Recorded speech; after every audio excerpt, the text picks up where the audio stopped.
Salut à tous les amis, c'est Cliol, j'espère que vous allez bien. Donc aujourd'hui on se retrouve dans une nouvelle vidéo ASMR pour la deuxième vidéo que je tourne. Voilà, j'en avais tourné une mais il y a tellement de vent chez moi, je pense que vous entendrez un peu dans la vidéo. Voilà, que ça s'entend parfaitement, de trop même, et ça c'est de trop entendu dans ma dernière vidéo. Voilà. Je voulais vous remercier pour les 100 abonnés. Je sais pas si je l'avais dit dans ma dernière vidéo. Je sais plus si je l'avais dit, si je les avais atteints. Mais du coup, voilà, je tenais à vous remercier. C'est déjà un bon début et je suis content de moi. Voilà, tout simplement. Je remercie ceux qui me mettent des commentaires et ceux qui me soutiennent et ceux qui me donnent des conseils. Voilà, ces personnes-là, je les remercie infiniment, tout simplement. Donc dans cette vidéo, ce sera la partie 2 de la lecture d'À Contresens, voilà, le roman événement, on va dire, que j'avais commencé dans mon avant-dernière vidéo. Et donc, j'ai décidé de faire un deuxième chapitre, voilà, parce que le premier avait plutôt bien fonctionné. Il me semble que la vidéo va atteindre les 300 vues là dans la nuit ou demain, voilà. Donc ça marche plutôt bien et il n'y a pas de vidéo ASMR ou pas française en tout cas. Je sais pas pour les autres pays, mais je n'ai pas vu de vidéo française qui faisait une lecture sur un contresens. Voilà. Donc j'ai décidé de faire ça, voilà, sur ma chaîne. Et puis j'ai acheté le roman édition collector du film parce que c'est vraiment j'ai pas vu de film mais je suis tellement plongé dans le roman. C'est ce que je voulais dire, je l'avais commencé, j'ai dû le commencer, voilà, j'avais dit que je le lirais en vidéo mais je n'ai pas pu résister. Je suis même presque au milieu du roman, donc je suis tellement dedans que... Enfin voilà, c'est pareil que quand c'était After, c'était un roman que j'adore, voilà. Donc on est parti pour ce deuxième chapitre qui sera dans la peau de Nick. On était dans la peau de Noah, donc la fille principale du film, dans le premier épisode. Et dans celui-là, on est dans la peau de Nick, donc le garçon. Voilà. Ces deux amoureux que je trouve vraiment super.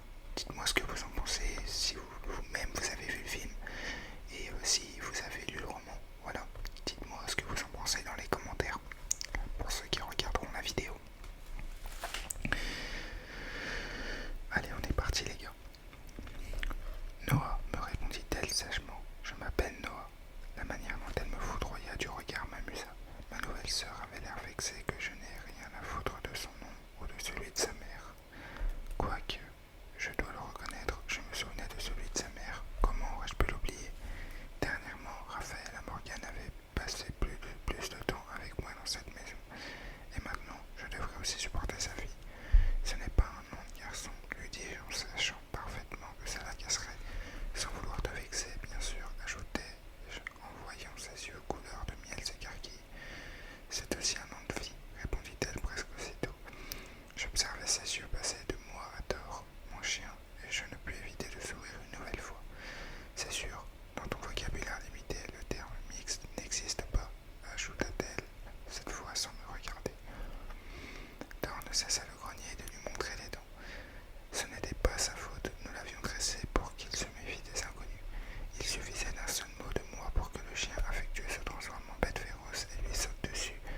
Mais voir l'air effrayé de ma nouvelle petite sœur était trop drôle.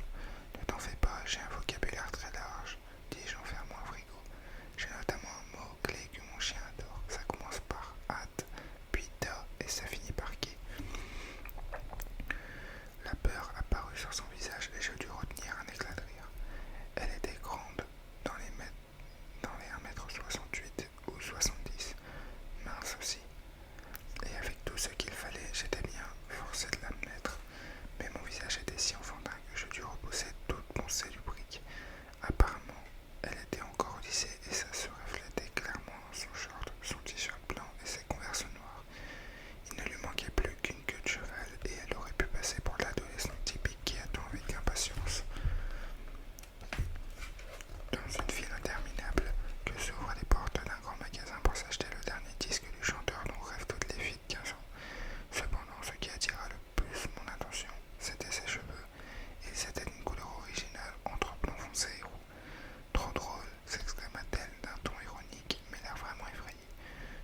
d'ici. On dirait qu'il va me tuer, ajouta-t-elle en reculant. À ce moment précis, Thor avança d'un pas. Bon chien, pensai-je. Peut-être que ma nouvelle sœur méritait une bonne leçon, un accueil digne de ce nom pour qu'elle sache à qui appartient cette maison et qu'elle comprenne qu'on ne voulait pas d'elle ici. Allez, vas-y, Thor. Noah le regarda, puis tourna les yeux vers moi et recula encore jusqu'à se cogner contre le mur de la cuisine. Thor avançait peu à peu vers elle en grognant, tout gros dehors. Il était plutôt effrayant, mais je savais qu'il ne lui ferait rien, sauf si je lui en donnais l'ordre. Qu'est-ce que tu fais? Ça n'a rien de drôle. Oh si, ça l'était. D'habitude, mon chien s'entend bien avec tout le monde. C'est bizarre, il n'a pas l'air de t'aimer. Amusée, je la regardais faire de son mieux pour contrôler sa peur. Tu comptes faire quelque chose, cracha-t-elle entre ses dents, le regard de nouveau fixé sur moi. Faire quelque chose, te dire de te barrer par où tu es venu par exemple. Dis-moi, ça fait combien de temps que tu es là? 5 minutes et tu donnes déjà des ordres, dis-je en me servant un verre d'eau au robinet. Pendant ce temps, mon chien continuait de grogner. Il faudrait peut-être que je te laisse ici un petit moment pour que tu t'adaptes toute seule. Tu t'es cogné la tête combien de fois quand tu étais gosse, imbécile? Enlève-moi ce chien-là. Je fis volte-face, légèrement surpris par son audace. Elle venait vraiment juste de m'insulter. Je crois que même mon chien s'en était rendu compte parce qu'il avança encore, l'acculant contre le mur. Tout à coup, sans que j'aie eu le temps de réagir, Noah se tourna et s'empara de la première chose qui se trouvait sur le plan de travail, une poêle. Avant qu'il ne frappe mon pauvre chien, je m'approchai de lui et le tirai par le collier tout en arrêtant le geste de Noah. Qu'est-ce que tu fous, putain? Je lui arrachai la poêle des mains et la reposai sur le plan de travail. Mon chien se retourna, furieux, et Noah réfugia contre moi en poussant un petit cri étouffé. Étant donné que c'était moi qui la menaçais, j'étais surpris qu'elle se réfugie dans mes bras pour que je la protège. Thor, assis. Il se calma sur le champ, s'assit et commença à remuer la queue à l'air heureux. Je baissai les yeux vers Noah, qui était accroché des 2 mains à mon t-shirt. Je souris devant le comique de la situation jusqu'à ce qu'elle réalise ce qu'elle faisait. Elle me lâcha alors et me repoussa. Crétin, Primo, tu as intérêt à ne plus jamais t'attaquer à mon chien et 2 yeux. Je plantai mes yeux dans les siens et je remarquai des petites taches de rousseur qui parsemaient son nez et ses joues. Je te conseille de ne plus m'insulter si tu ne veux pas avoir de problème. Elle me dévisagea de manière étrange. Ses yeux, d'abord posés sur mon visage, descendirent jusqu'à mon torse car elle était apparemment incapable de soutenir mon regard. Je reculai d'un pas. Ma respiration s'était précipitée sans que je sache pourquoi. Elle commençait sérieusement à m'agacer. Et pourtant, je ne la connaissais que depuis 5 minutes. Il faut mieux qu'on s'entende bien, petite sœur, lui dis-je en tournant le dos. Puis j'ai pris mon sandwich sur mon travail et me dirigeai vers la porte. Ne m'appelle pas comme ça, je ne suis pas ta sœur ni quoi que ce soit qui s'en approche. Elle le dit avec tant de haine que je me retournai pour l'observer de nouveau. Ses yeux brillaient de détermination, et je sus qu'elle n'était pas non plus heureuse que moi que nos parents se soient mariés. Là-dessus, on est d'accord, petite sœur, répétai-je les yeux plissés en m'amusant de ces petits points serrés. À ce moment précis, j'entendis le bruit derrière moi. Je me retournai pour me retrouver face à mon père et à son épouse. Je vois que vous avez fait connaissance, dit-il avec un sourire jusqu'aux oreilles. Cela faisait si longtemps que je ne l'avais pas vu sourire de cette manière. Dans le fond, je me réjouissais de le voir ainsi, de savoir qu'il avait refait sa vie, même s'il ne me demandait pas d'en faire partie. Raphaël m'adressa un sourire affectueux depuis le seuil et je m'obligeai à exécuter une sorte de grimace ressemblant vaguement à un sourire.